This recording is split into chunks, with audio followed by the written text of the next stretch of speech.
Article 1163. Every person obliged to give something is also obliged to take care of it with the proper diligence of a good father of a family, unless the law or the stipulation of the priorities requires another standard of care. 1094A. Article 1164. The creditor has a right to the fruits of the thing from the time the obligation to deliver it arises. However, he shall acquire no real right over it until the same has been delivered to him. 1095.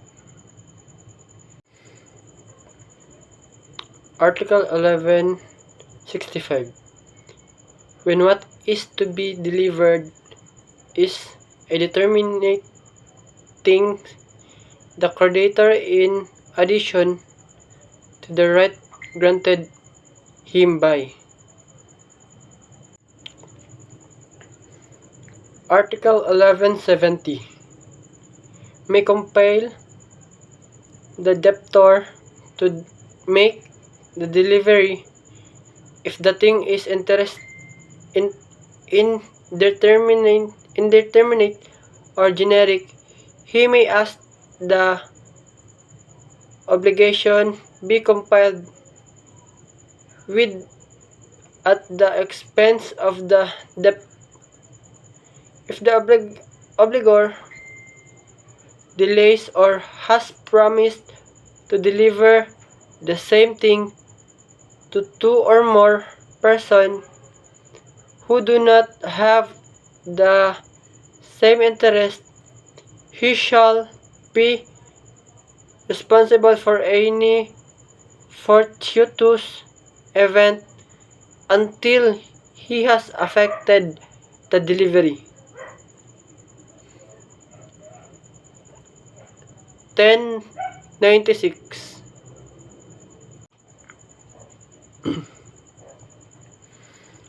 Article 1166. The obligation to give a determinate thing includes that of delivering all its accessions and accessories, even though they may not have been mentioned. 1097A. Article 1167. If a person obliged to do something fails to do it, the same shall be executed at his cost. This same rule shall be observed if he does it in contribution of the tenor of the obligation. Furthermore, it may be decreed that what has been poorly done be undone. 1098. Article 1168. When the obligation consists in not doing, and the obligor does what has been forbidden him, it shall also be undone at his experience. 1099A.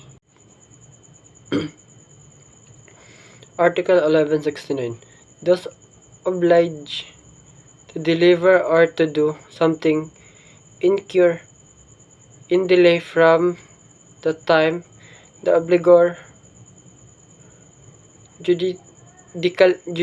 judicially or extrajudicially demand from them the fulfillment of their obligation. However, the demand by the creditor shall not be necessary in order that delay may exist.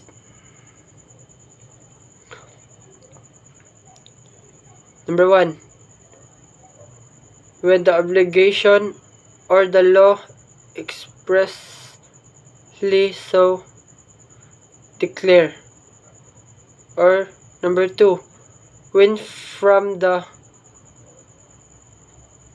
nature and the circumstances of the obligation, it appears that the designation of the time when the thing is to be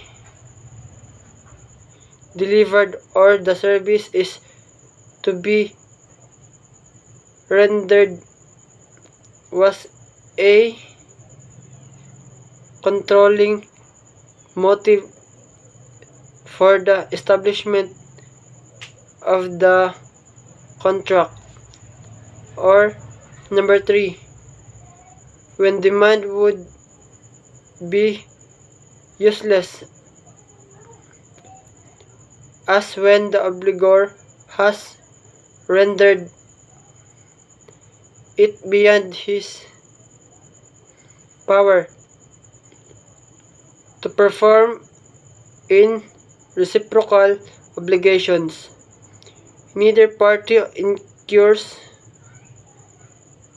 in delay if the other does not comply or is not ready to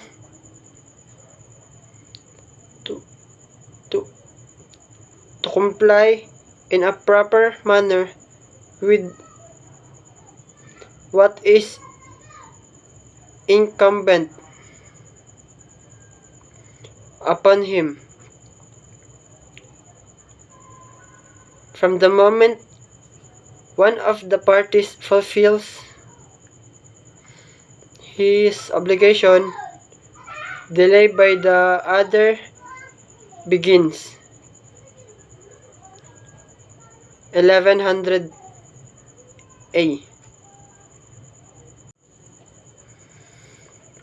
Article 1170.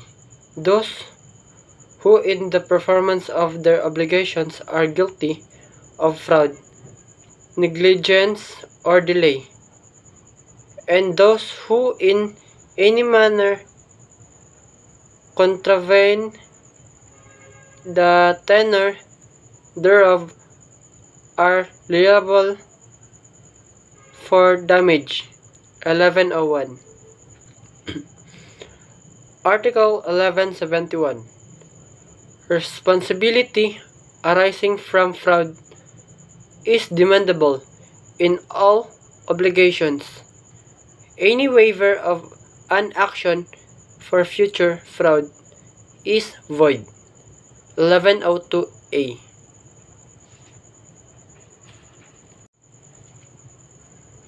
Article 1172.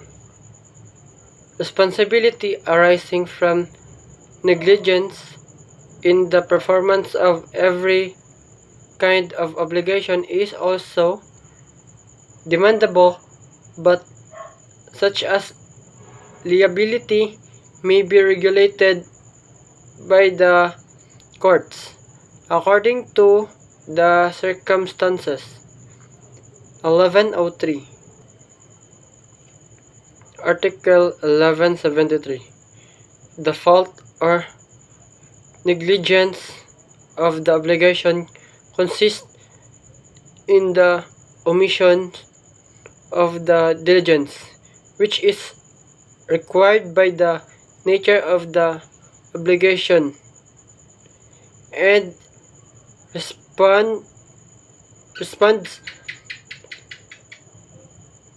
with the circumstances of the person or the time and of the place. When negligence shows bad faith, the provisions of Article 1171 and 2201, paragraph 2, shall apply if the law or contract does not state the diligence which is to be observed in the performance that which is expected to a good father of a family shall be required. 1104A. Article 1174.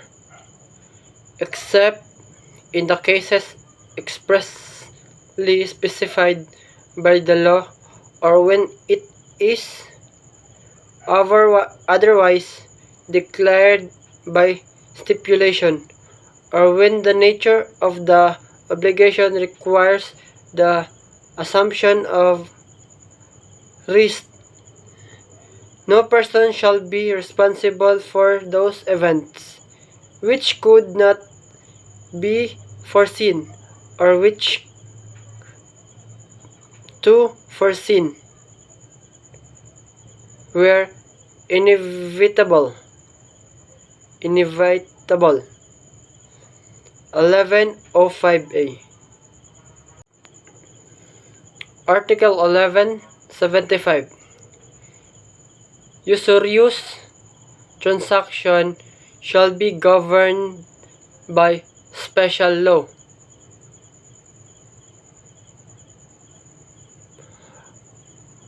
Article 1178. This receipt of the principal by the creditor without reservation with respect to the interest shall give rise to the presumption that said interest has been paid. The receipt of a letter installment of a debt without reservation as to prior installments shall likewise arise the presumption that such as installments have been paid. 1110A.